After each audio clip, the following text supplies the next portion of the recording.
देखो, अगर मान लो आपको इंटीग्रल कुछ इस तरह से दिया है, जैसे कल मैं समझा रहा था x into x plus one, तो एक तरीका आपके पास ये है कि आप इसको dx upon x square plus x लिख के वो परफेक्ट स्क्वायर मेथड से सॉल्व कर लो, ठीक है। बट एक तरीका है जो इससे इजी है, परफेक्ट स्क्वायर मेथड से ऑल्दो आंसर आ जाएगा, सारी चीजें हो जाएंगी, बट एक तरीका है जो इससे आसान है, that is the method of partial fractions, ठीक है। अब पार्शियल फ्रैक्शन मेथड, सबसे पहली बात ये है, it shall only work in cases where factorization of polynomial denominator is possible. तो ये सबसे पहले तो ये ध्यान रखना है, और अगर ये फैक्टराइजेबल है ना, तो फिर ये अच्छा तरीका है सॉल्व करने का, और कई जगह पे ये एक ही तरीका है सॉल्व करने का। I mean, there is no other way of solving the question other than using the concept of partial fraction. तो वो सिचुएशन भी तो इसमें सिर्फ डिनोमिनेटर को इंटीग्रेट करते हैं? नहीं, डिनोमिनेटर को इंटीग्रेट नहीं करना है, बट डिनोमिनेटर वाला जो पॉलिनोमियल है, मेन चीज उसको फैक्टराइज करना है, वो फैक्टराइजेबल होना चाहिए, तब प्रोसेस स्टार्ट होगा। इंटीग्रेट तो आप पूरे फंक्शन को ही करेंगे, ऐसा थोड़ी ना है कि डिनोमिनेटर अलग से इंटीग्रेट करते हैं, न्यूमरेटर अलग से इंटीग्रेट करते हैं, है ना। तो अब ये प्रोसेस कैसे होगा वो देखते हैं, पहले आप ये नोट करो जल्दी से।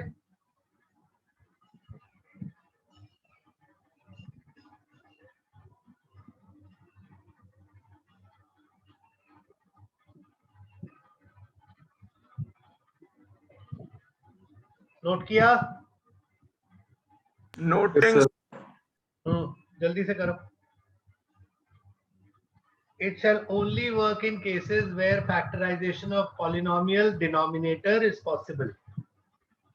अगर फैक्टराइजेशन नहीं होगा तो पार्शियल फ्रैक्शन का कॉन्सेप्ट वहां काम ही नहीं करता, मतलब इलॉजिकल है उसकी बात करना। Okay, now what is the process? So let us first understand the process and then उसके कुछ स्पेशल केसेस और सारी सिचुएशंस डिस्कस करेंगे। प्रोसेस ये है जिसे हम पार्शियल फ्रैक्शंस बोलते हैं, कि जैसे हमको ये दिया है 1 upon x into x plus one, इसे हम ब्रेक करके दो अलग अलग पार्ट्स में लिखेंगे।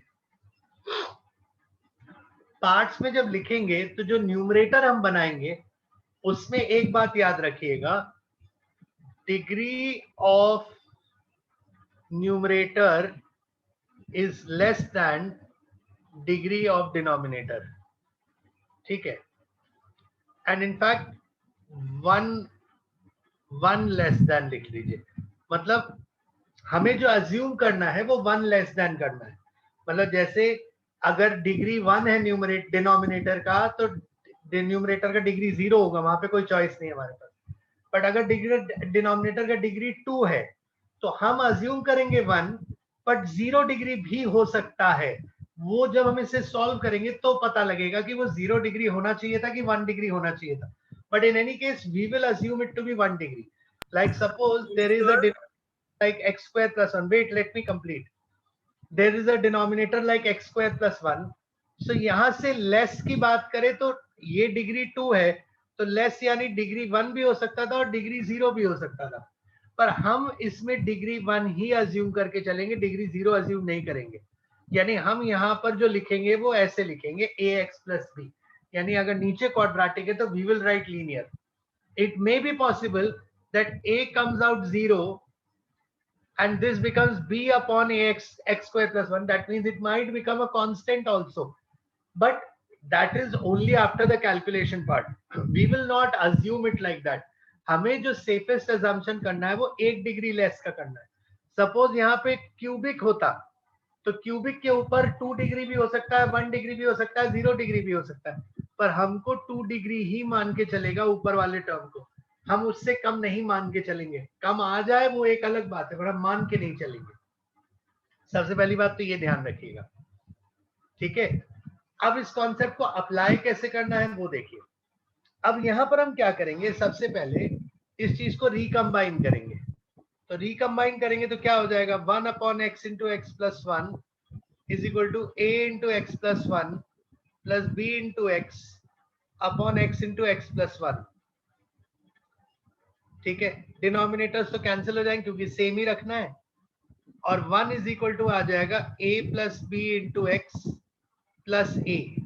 तो यहां से क्या आ जाएगा, a का वैल्यू 1 है और a प्लस बी का वैल्यू 0 है, यानी b का वैल्यू -1 है। अब जब हमें a और b मिल गया तो हम फाइनल स्टेप पे आएंगे। Final step will be integration.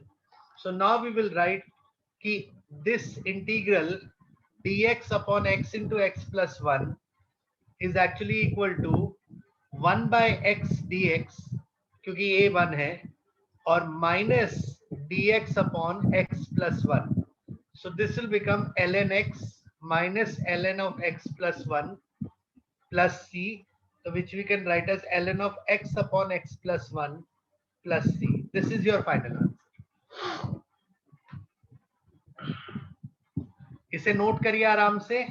अभी और एग्जाम्पल लेते हैं। अगर अभी कोई कंफ्यूजन है तो अब पूछ सकते हैं, नहीं तो अब मैं इसके आगे दूसरी चीजें समझाऊंगा इसकी। हाँ भरत, क्या बोल रहे थे आप? Sir, can there ever be a case where degree of numerator equal to degree of denominator? That is an improper fraction. These are proper fractions.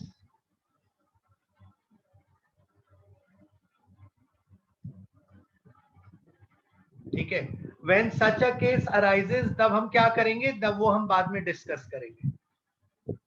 Note करिए।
नोट करने के बाद एक छोटा सा क्वेश्चन करिए, मैं लिख रहा हूं यहां पर।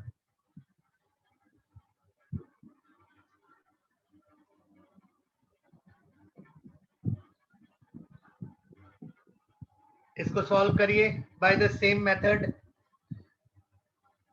And tell me the final answer.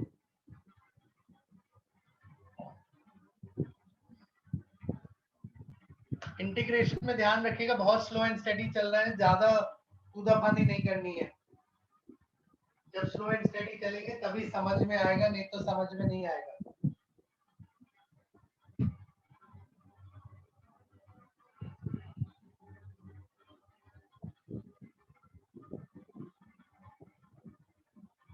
तो क्वेश्चन दिया है, उसे सॉल्व करके बताइए।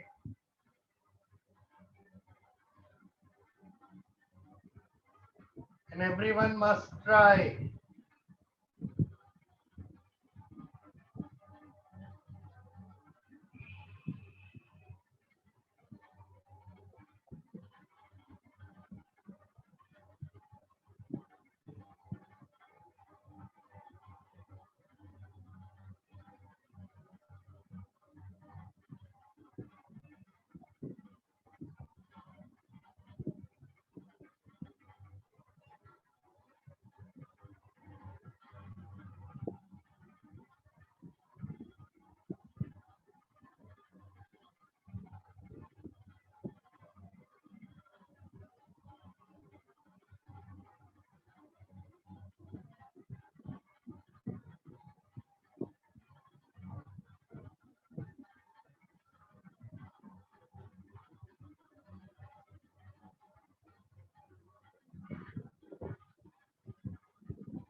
हो गया सर।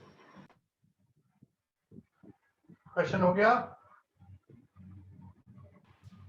Yes sir.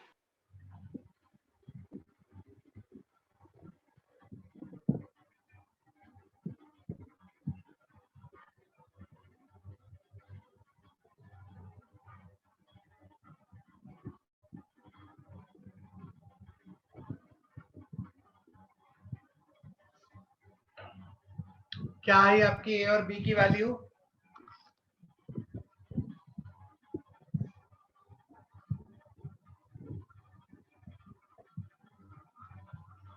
हाँ जी, सर ए -1/3 और बी 1/3।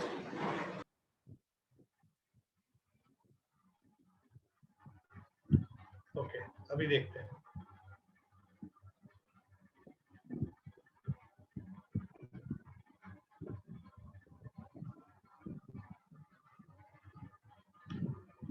हाँ, इसे हम लिख सकते हैं a upon x plus 1 plus B upon x minus 2 dx dx हर जगह लगाते रहिएगा।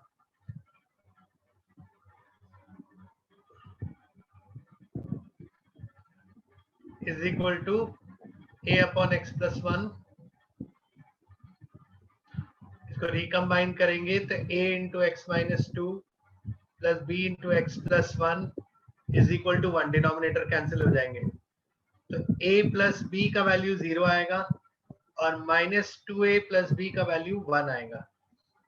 तो b की जगह -a रख देंगे तो a की वैल्यू आ जाएगी -1/3 और b की वैल्यू आ जाएगी 1/3। तो बस 1/3 कॉमन आ जाएगा। ln पॉजिटिव a -1/3 है और b वाला प्लस है, तो x -2 upon x plus 1 plus c, ये आंसर हो जाएगा। समझ में आया? Yes sir. किसी को दिक्कत? नो। Okay fine. अच्छा, अब हम इसमें देखते हैं इसके कुछ फर्दर एस्पेक्ट्स। अब मान लो आपको क्वेश्चन कुछ ऐसे गिवन है, x into x square plus 1। तो उस केस में क्या करेंगे, हम इसको लिखेंगे a अपॉन एक्स और यहाँ पर लिखेंगे bx plus C upon x square plus 1।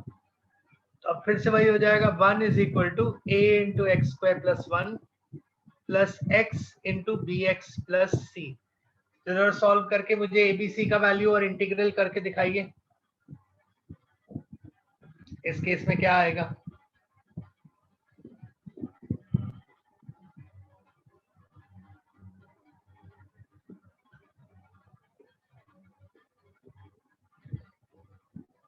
See, now it is expected कि आपको ये इंटीग्रल्स आते हो।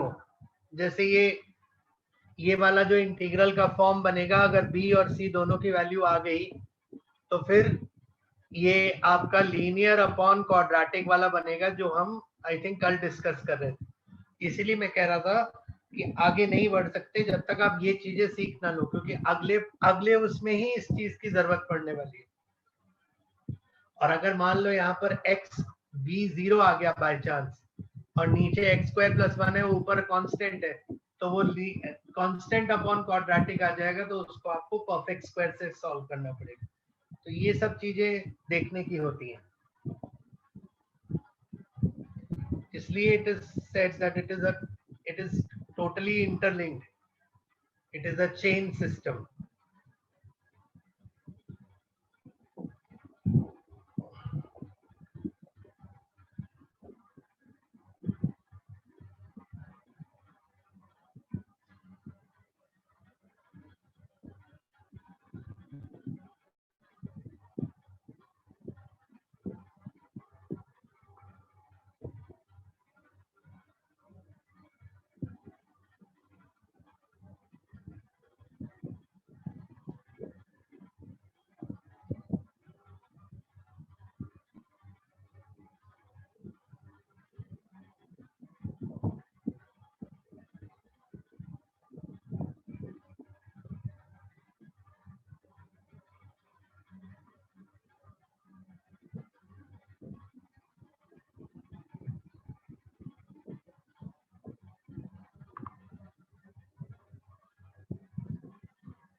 हो गया सर।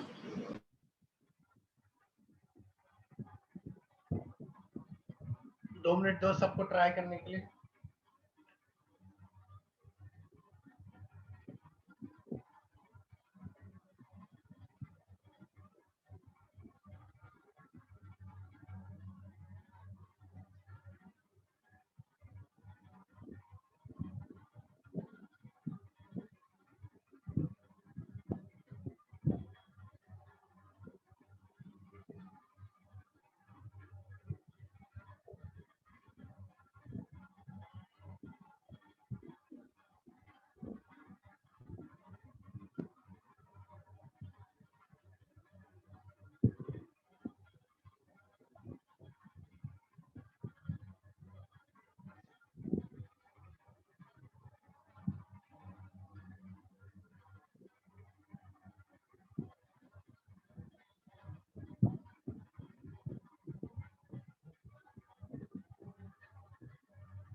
एबीसी की वैल्यू क्या आई?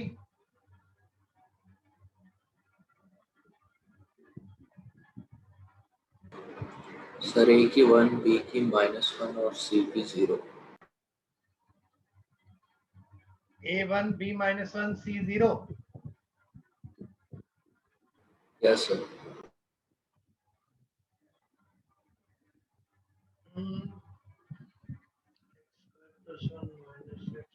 हाँ ठीक है। A is 1, B is -1, C is 0, क्योंकि x का कोई टर्म ही नहीं है इसको। तो ये इंटीग्रल बन जाएगा 1/x dx और यहाँ बन जाएगा माइनस b, तो x अपॉन x² + 1। तो इसका तो सीधा ln x आ जाएगा। यहाँ पर आपको एक 2 यहाँ लगाना पड़ेगा और हाफ बाहर लगाना पड़ेगा, क्योंकि x² + 1 को जब t मानेंगे तो 2x dx जो होगा वो dt होगा।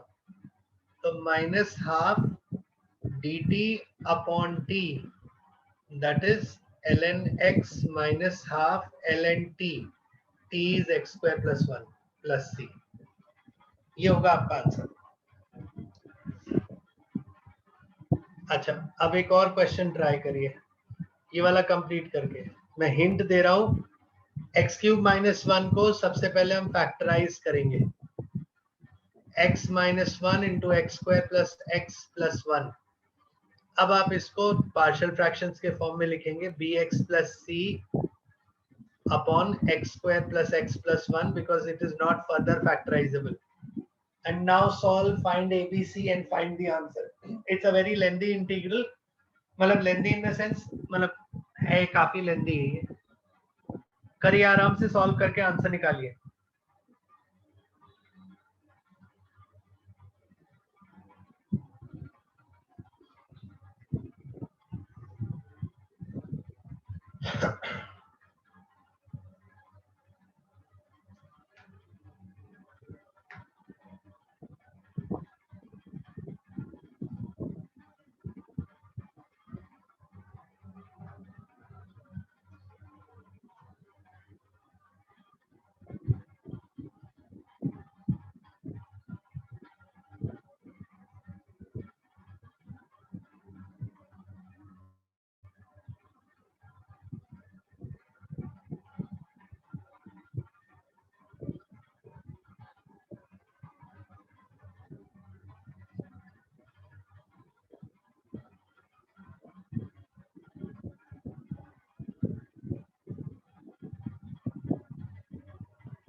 हो रहा है भाई?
थोड़ा जल्दी जल्दी करिए।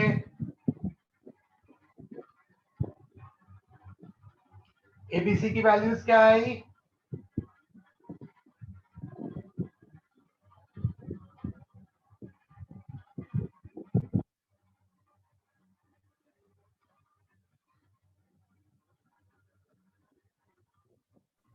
सर हाँ, नहीं सर, एबीसी की वैल्यू निकाल के बताओ फटाफट।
हो गया सर। आंसर सर बड़ा है सर आंसर। हाँ बड़ा आंसर होगा। सर बताऊं? हाँ बोलो। चलो सर तो वन बाय कंफर्म करो। Sir A B C.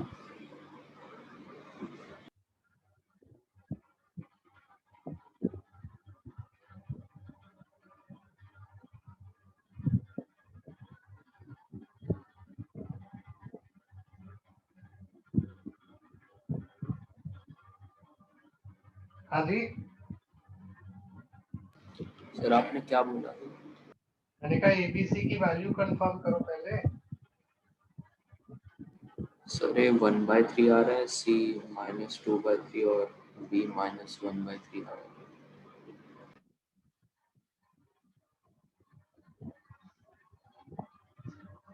Okay चलो मैं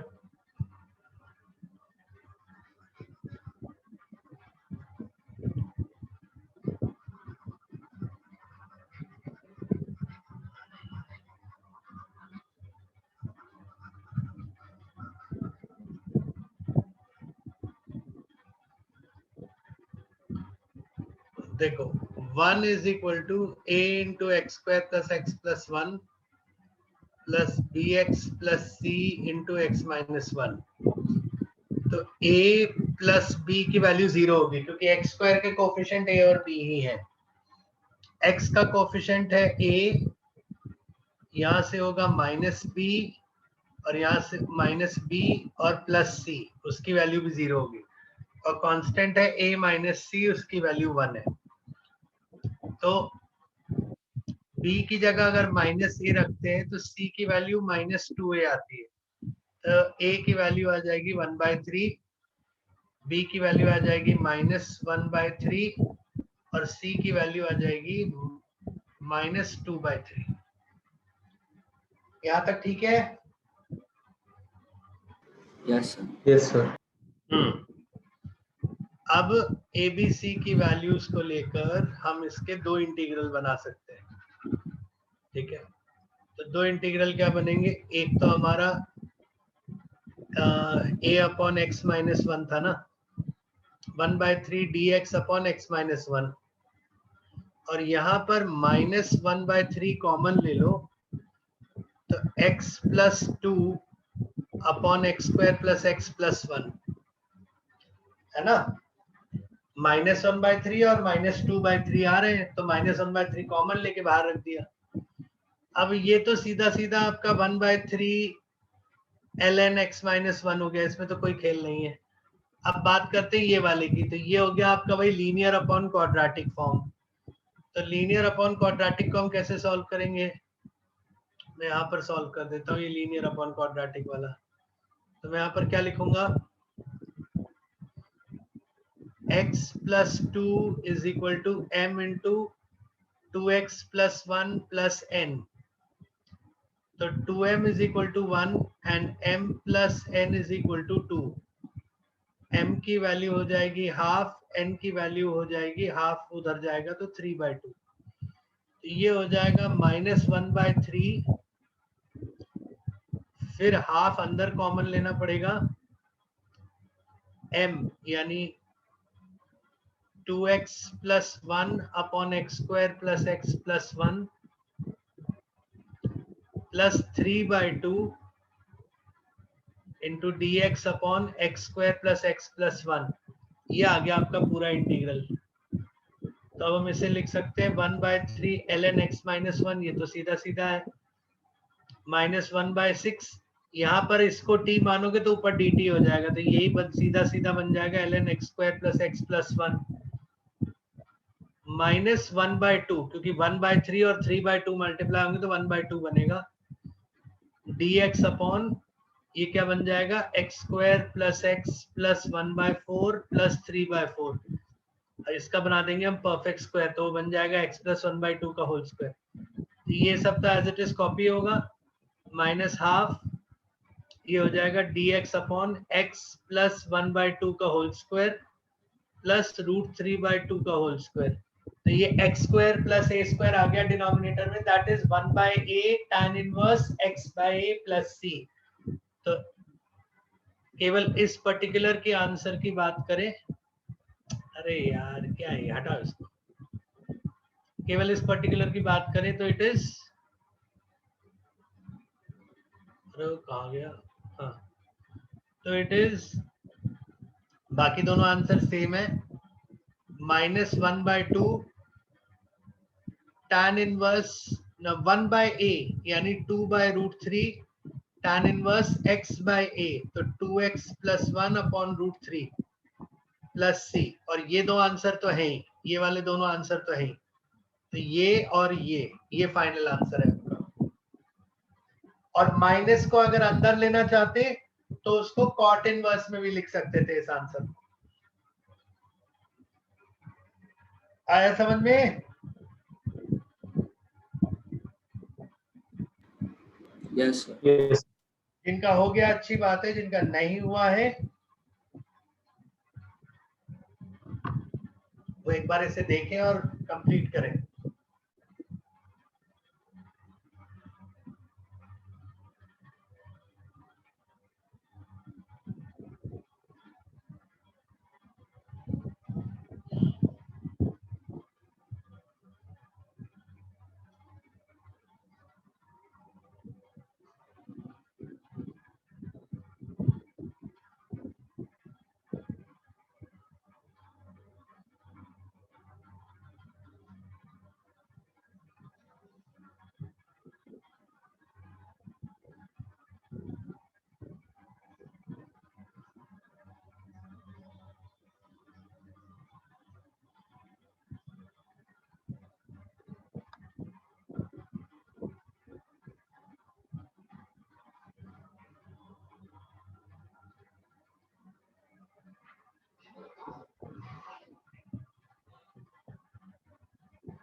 सर 7.5 स्टार्ट करना। नहीं अभी नहीं, अभी रुक। अभी दो टाइप के, तो प्राइमरली दो टाइप के क्वेश्चन करा दूं, उसके बाद आप स्टार्ट कर पाएंगे। ये हो गया, हटा दो इसको। Yes, sir. ओके, अगला आप देखो। अब सपोज आपको इंटीग्रल ऐसा दिया है, x - 1 whole square into x plus 2। इसको परफेक्ट स्क्वायर फॉर्म बोलते हैं इन पार्शियल फ्रैक्शंस। अब अगर आपको पहले से ही ऐसे परफेक्ट स्क्वायर कंप्लीट हो दिए टर्म्स, स्क्वायर हो, क्यूब हो, समझ रहे हो, तो ऐसे में आप क्या करोगे, इसका जो फैक्टराइजेशन होगा वो अलग तरीके से होगा। इसका फैक्टराइजेशन ऐसे होगा, रिपीटेड वाले में, यहां पे मैं मेंशन कर दे रहा हूं रिपीटेड रूट्स। तो जब भी रिपीटेड रूट्स होंगे, x - 1 होल स्क्वायर है, x - 1 होल क्यूब है, ऐसा कुछ दिख रहा है, तो आप उसके लिए जो पार्शियल फ्रैक्शन बनाएंगे वो इस तरह से बनाएंगे, ठीक है। And you will not treat it as a quadratic. वो जो था ना क्वाड्रेटिक का कॉन्सेप्ट था कि क्वाड्रेटिक है तो ऊपर लीनियर आना चाहिए, इसको स्प्लिट करने का तरीका ये बनाया गया। तो अब आपका ये जो 1 होगा, ये 1 equal to a into x minus 1 into x plus 2 plus b into x plus 2 plus c into x minus 1 whole square आएगा। अच्छा, मैं इतने बड़े टर्म में पार्शियल फ्रैक्शन बनाने का एक तरीका और बता दे रहा हूँ। आप थोड़ी देर के लिए x को 1 मान लो, तो इधर तो 1 आएगा, ये 0 हो जाएगा, ये 0 हो जाएगा, b इंटू 3 हो जाएगा ये, तो b की वैल्यू 1/3 हो जाएगी। फिर x को आप थोड़ी देर के लिए -2 मान लीजिए एक स्टेप के लिए, तो ये 0 हो जाएगा, ये हो जाएगा c इज इक्वल टू 1/9 सीधा सीधा।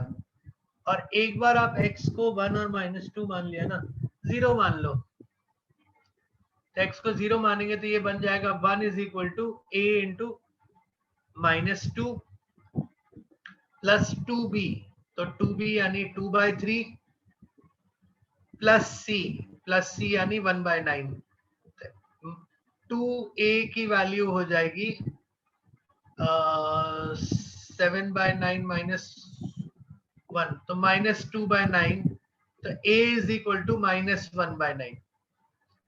ये आ गया आपके तीनों। अभी जैसे आ गया फटाफट आंसर लिख देंगे इसका। -1/9 dx upon x -1 plus 1/3 dx upon x -1 whole square. देखो इसमें इंटीग्रल कितना आसान हो जाएगा। और 1/9 dx अपॉन x प्लस 2, ये हो जाएगा -1/9 ln x -1, ये हो जाएगा -2 + 1 -1 अपॉन -1, तो -1/3 x -1 और plus 1/9 ln x plus 2 plus c। बस बात खत्म। तो ये भी थोड़ा सा फास्ट कर दिया मैंने उसको। पार्शियल फ्रैक्शन का भी एक मेथड और सिखा दिया आपको कि कैसे बनाते हैं, और पार्शियल फ्रैक्शन के एबीसी निकालने के बाद आपको रिपीटेड रूट्स वाले कॉन्सेप्ट में बहुत आसानी से इंटीग्रल हो जाता है। इंटीग्रल बहुत इजी हो जाता है इसमें, वो px plus Q upon ax square plus bx plus c वाली फॉर्म खत्म हो जाती है। नोट करो, कंप्लीट करो इसे। कंप्लीट क्या करो, कंप्लीट तो मैंने कर दिया है, आपको सिर्फ नोट करना है।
Noted, sir.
हो गया भाई? Yes, sir.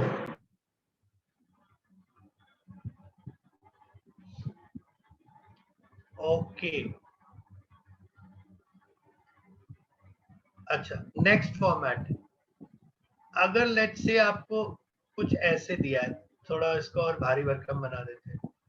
Let's say x square plus 1 dx upon 2x square minus 3 into x square plus 2, बोल दे इसको इंटीग्रेट करो।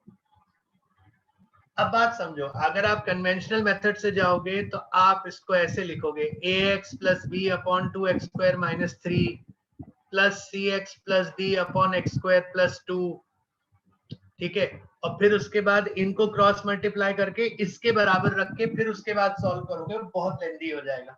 मैं आपको इसको ही करने का एक बहुत लेजिटिमेट शॉर्टकट बता देता हूं, ठीक है। And only for partial fractions, please इस चीज को हाईलाइट करके लिखिएगा, नहीं तो आप गलती कर देंगे। Put x square equal to t. This is not substitution. Please keep that in mind. This is not substitution. I am only doing it for the sake of convenience of formation of partial fractions. Just because everywhere there is the same kind of a repetitive term x square. So what फिर I तो am ये going, partial fraction के form में लाने के लिए करते हैं। हाँ वही चीज लिखिए बेटा। अब इसको आप ऐसे लिख दोगे, देखो t plus 1 upon 2t minus 3 into t plus 2 is equal to a upon 2t minus 3 plus b upon t plus 2। ये करके फाइंड a एंड b, ठीक है। Then put t equal to x square, then integrate. Please remember, if you don't put t equal to x square and then integrate, you will get the wrong answer. So this is a compulsory step. Complete करो इसे।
इस question को complete करने के बाद आप exercise start कर सकते हैं.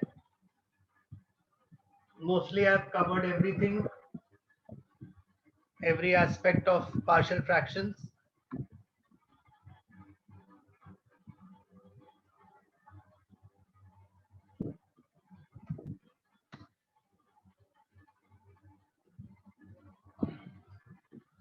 Now you can start the exercise and उसमें जो प्रॉब्लम्स आती हैं वो नेक्स्ट वीकेंड हम डिस्कस करेंगे.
हाँ भाई,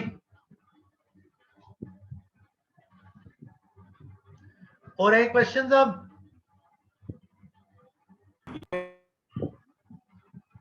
अब चाहे तो आप लोग कंप्लीट कर लो, मेरा काम बचा नहीं है।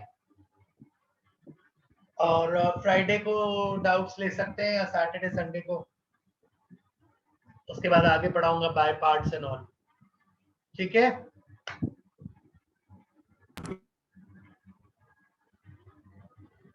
Okay, Yes, sir. Okay, bye.